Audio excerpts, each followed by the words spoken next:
Today, we're going to be going over my top 10 most underrated toku shows. And tokusatsu as a medium is already underground, but we're going to be going into the even more niche aspects of the community and talking about shows and movies I feel like get overlooked or don't get discussed and deserves a lot more praise and respect. So, with that being said, let's get straight into this. First up on the list, we have Shibuya 15. Oh man, this is an incredible show. Boy, oh boy, it's hard to believe that Yonemura actually wrote the show. I still can't believe that the same writer that did Kabuto wrote this as well. And man, he really turned the fuck up on this. The best way to describe the show is it's pretty much think of The Matrix and The World Ends With You put together as a tokusatsu show, put together with special effects and blurring the lines between fiction and reality. Man, an incredible series all around. It's pretty short, not too many episodes. And yeah, very, very well written, very tight. Lots of veteran actors in here. You'll see from Ryuki, from Fies, and so on and so forth.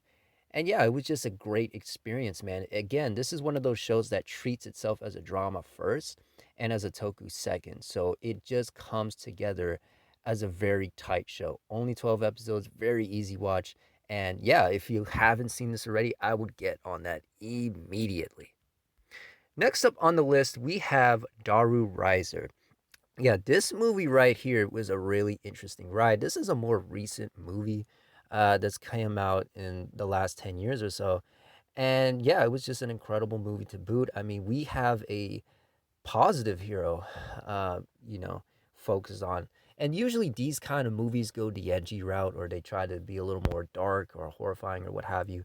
But this decides to go in a different direction where it's like, okay, we're going to try to amp up the positivity. We're going to have a little bit more about what it means to be the traditional hero, right? You have this failed actor that has to get his life together. He needs to find a way to support his family. He has a child on the way. So he's doing everything he can to support his family. And he decides to become a local hero or what have you and do community service and help the townspeople around as well as protect his family. And at the same time you have an organization, Dice, that's obsessed with perfection, obsessed with having the only elite few around. And yeah, they're playing around with this technology and taking control of people and what have you. Very shocker-esque here. And yeah, it just very, very interesting. And the theming for Daru Riser is a Dharma doll. And to see that is very cool. It's very different. You don't get these kind of out the out the park kind of themes. This is really out there. Who would even think of that? But it works with the tone of this movie. It works with what this is trying to do.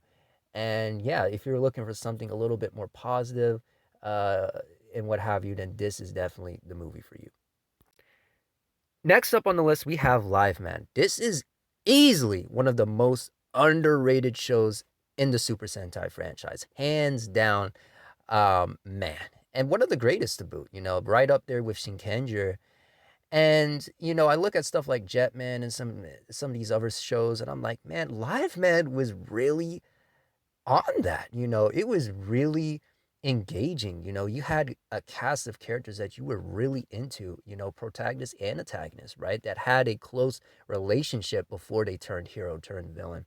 So when they constantly go back and forth with each other, there's a conflict, right? Because they, especially with the villains, they have their own agenda or what have you, but they still thinking about the past. They still have some stuff that they need to work out.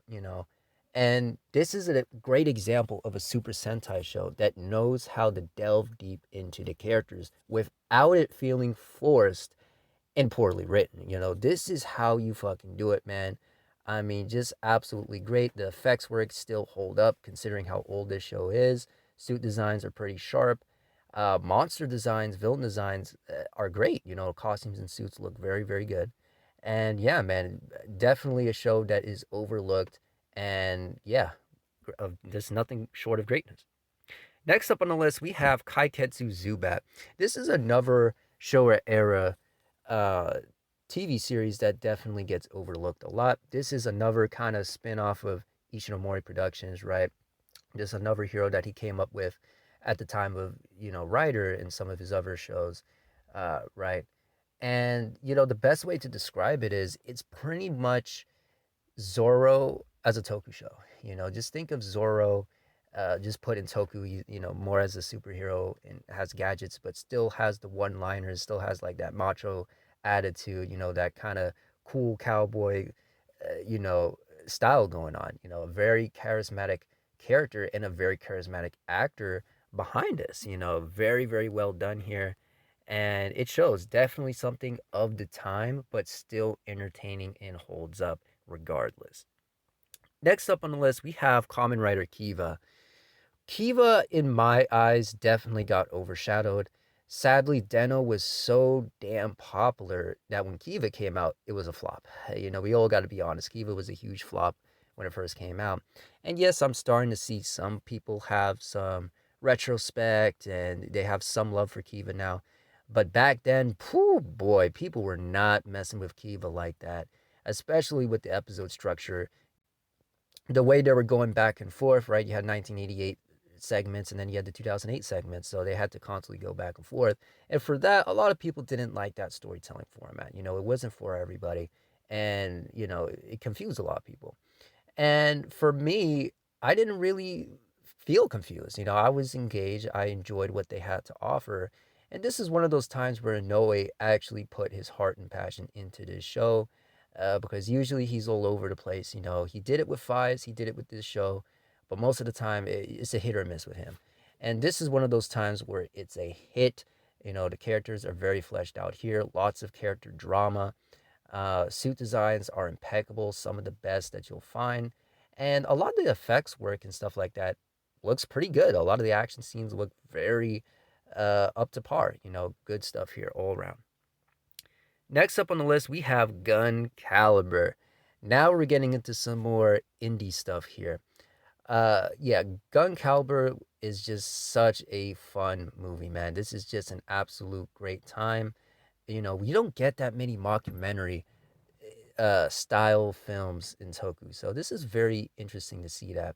You have this full of himself hero in this society that, has big pressures on heroes. So, he's out drinking and smoking and doing all sorts of craziness, right? While still protecting people.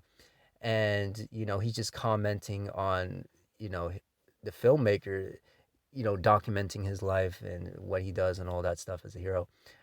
Still some cool scenes in here. Still some cool effects work. But yeah, it was just a very, very funny movie. Very different style of humor. And yeah, just a great movie all around.